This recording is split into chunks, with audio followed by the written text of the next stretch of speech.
Welcome, Husker Nation, to the Carriker Chronicles, and today I want to take a look at what I think our defense is going to look like in the year 2017. Now I'm going to talk about our base defense. It's called the Okie defense. It's called that from Bud Wilkinson, the old Oklahoma coach who ran the 5-2 defense back in the day. And if you look at the 3-4 on paper, it looks exactly like the old 5-2. Now, the technique is completely different, so it's not the same defense, but that is why our base defense is called the Okie defense. Now, I'm going to be looking at the 2-deep roster that we have from last year going into this year, and that's how I'm going to be projecting our starters going into next year and into spring ball. At least going into spring ball, starting out day one of spring ball, the first practice, because when you talk about some of these recruits coming in, you don't know how they're going to perform.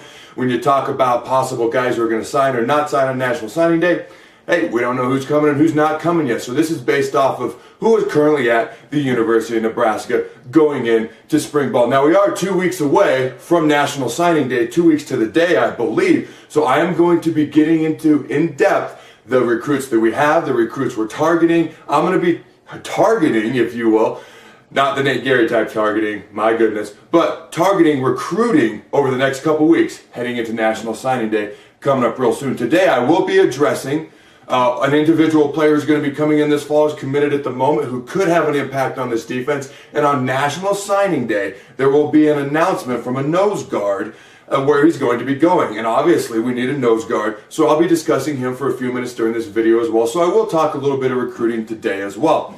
Covered Bob Diaco. I have no doubt he's out there right now recruiting, trying to get people to come in. He's got ties to the East Coast. He's a young guy. I think recruits are going to love this guy. I don't know, haven't heard any specific names yet because he basically got hired and hit the recruiting trail. But I'm sure that information will filter in over the next week or two.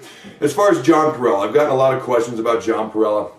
He played the 3-4 with the Buffalo Bills, where he was drafted in the second round, and he played the 4-3 with the San Diego Chargers. So he has played in both defenses. So I have no doubt he knows how to coach this 3-4 defense, and he'll be able to do a great job going forward. In fact, 43% of colleges now use a 3-4 defense. I was surprised the stat was that high, but it's a good defense, and that's why it's growing in popularity. Colleges such as Alabama, Georgia, Wisconsin, so on and so forth. Now, there are different coaching techniques for the 3-4, and our coaches will have to familiarize themselves with those. I'll never forget when I got to DC, and I walked in, and I saw my D-line coach, Jacob Burney. Now, at the Combine, the NFL Combine, different teams have different philosophies. I'd had certain teams that were very jovial, very loosey-goosey. When I met with Coach Burney, he was with the Broncos. He was as intense and in your face as anybody I'd ever met in my entire life. And I remember telling my wife, I'd love to play for the Broncos. I just don't know if I want to play for him. I walked in and saw him and saw that he was my defensive line coach, and I went, oh my God. But this is a man who coached for 30 years. He coached the 4-3 for well over 2 decades, and he made the transition to coaching the 3-4 just fine. FYI, him and I actually got along very well, and we keep in contact to this day, as it turned out. But I'm going to start talking about the defensive line up front. We have the 12 guys who are on the D-line last year. We have 9 guys returning, 3 guys who have started a combined 28 games. Now, when you look at the 3-4, I'm going to talk about Mick Stoltenberg. And he's not a nose guard. He's too tall, 6'5". He's 290 pounds. He is your prototypical 3-4 defensive end. And typically, you want to put your more run-stopping defensive end on the left side, your left defensive end, because most offenses are right-handed. They're going to put the strength of their formation, the tight end, to the right side. That's where they're typically going to run the ball. So I see Mick Stoltenberg as a solid left defensive end in this defense. Now, Carlos Davis, my first thought was to put him at right defensive end because you want your run stuffer on the left, or your better run stopper, and you want your more athletic pass rusher on the right-hand side because he's going to get the opportunity to rush the quarterback's blind side, and there's less runs over that way. So my first thought was Carlos Davis, but I'm trying to figure out who we're going to start at nose guard, because right now we don't have one. We just flat out do not have a nose guard for a 3-4 defense right now. So to me, I'm looking at it because I looked at the 2 deep from last year, and there was only one 300-pounder on the entire defensive line. That was Kevin Maurice, and he's obviously gone. So I'm thinking either Carlos Davis as the right end or Khalil Davis as one of the ends, and you move Carlos inside, or maybe you have Stoltenberg and the 2 Davis brothers as your ends, and you bring in a JUCO guy inside. I don't know. We got to find a nose guard. So I would say Carlos as the right end, and for now, maybe you put Khalil at the nose guard, or you flip-flop those guys, or whatever the case may be. Now, I look at the rest of our defensive line. We got guys like Alex Davis, A.J. Natter, Cedric King. A lot of these guys are 255, 250, 250. They're not 3-4 defensive ends, so they're either going to have to put on a lot of weight, or they're going to have to move to the linebacker, probably an outside linebacker type. And so the other defensive ends I see that fit the 3-4 scheme that we currently have are Deshaun Neal. I hope I'm saying that right. Deshaun, he's 6'7", 270, only a sophomore. So he can put on weight. He's got great size. So he could be one of our backup DNs and put on weight, and he could probably do well in this defense. And Peyton Newell, who's 6'3", 290 pounds. He's already 290, and he's a junior. So he could be one of these 3-4 defensive ends as well. Maybe if he gets quite a bit bigger, you put him inside, but he's kind of a little, I mean, you want your nose guard to be stouter and a little bit shorter. So he's a little bit tall at 6'3". So I don't see a whole lot of depth right now. We're going to have to bring some guys in, develop some guys. But I'll be honest with you, in DC, a lot of Sundays, we'd only have 5 defensive linemen going into the games. I wasn't crazy about that. I would have preferred to have 6. We had a guy go down in Miami, of all places, the wonderful heat of Miami, and we ended up with 4 defensive linemen that game. So they're going to have to build some more depth, and I think it starts with the nose guard and you move outward. Now, I look at the linebackers, and this is very interesting to me because this could completely change by the time the season starts. But I'm going to start at, and you have a Sam and a Wills, what I'm used to, but I believe in this defense there's a cat and a dog. You have your guy who rushes and your guy who drops most of the time. And I think your rusher has to be Freedom Aknemolodun. And I hope I said that right because I've practiced it. He's got to be the guy that rushes most of the time from the outside. He's that prototypical outside linebacker rush type for the 3-4 defense. We have had 8 linebackers last year. 5 of them returned, 3 guys with 33 games of starting experience. Now, I look at the inside backers and I'm thinking Chris Webber. When Banderas got hurt a couple of years ago, he has 4 games of starting experience. He's 6'3", 230. I'd like him to get up to 240, 250. But I'm thinking he might be one of the middle backers. He's really the only guy with starting experience as a middle backer. You got Dedrick Young, who has 19 starts, the most of anybody. He's 6'1", 220. He's lighter, but he doesn't have quite the speed that you would expect. He's been an outside linebacker most of his career, so you would think he'd stay there, but he could bulk up and move to the inside.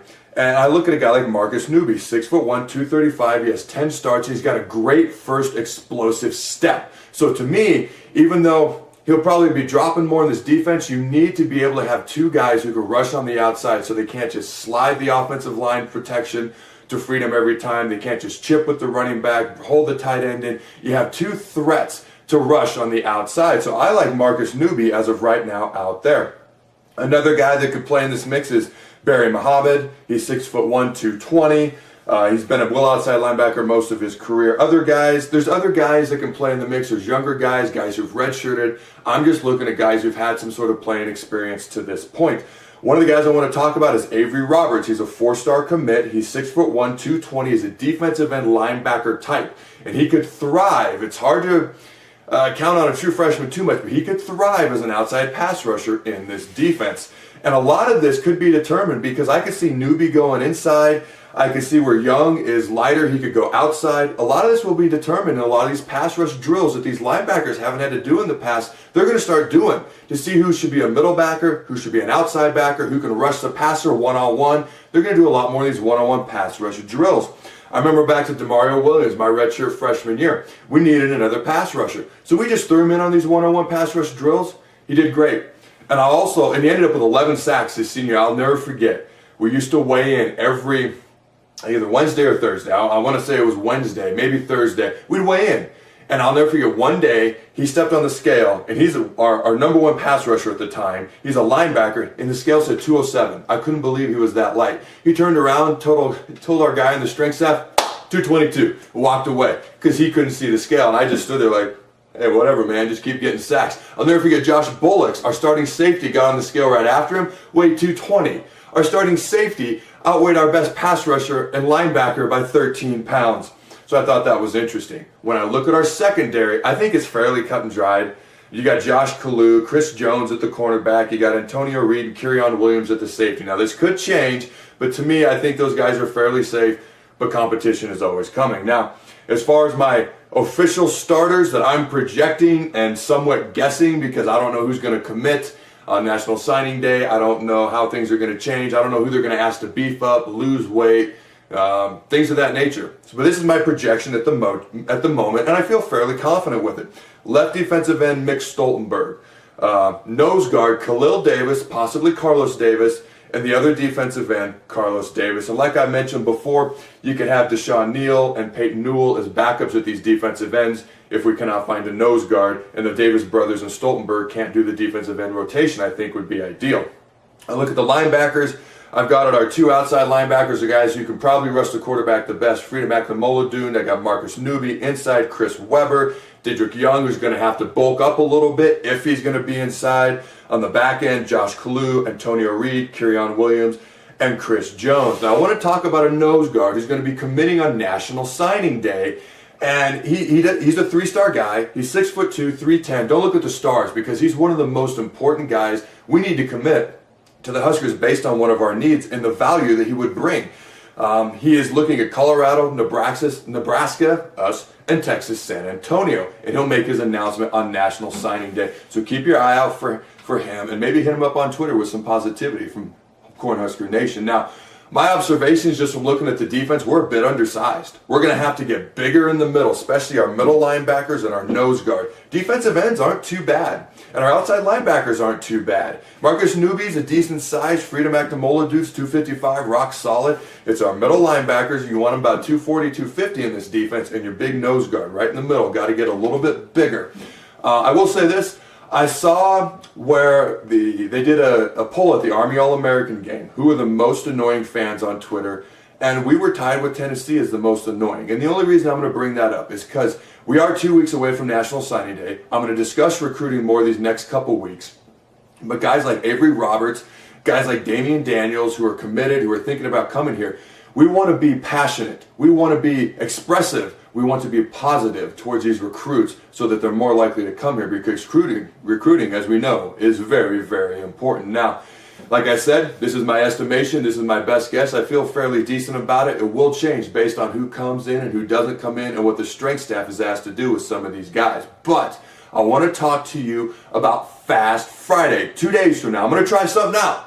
Every Friday, I'm going to do a Fast Friday video. It's going to be kind of like my gut reactions in length, hence Fast Friday.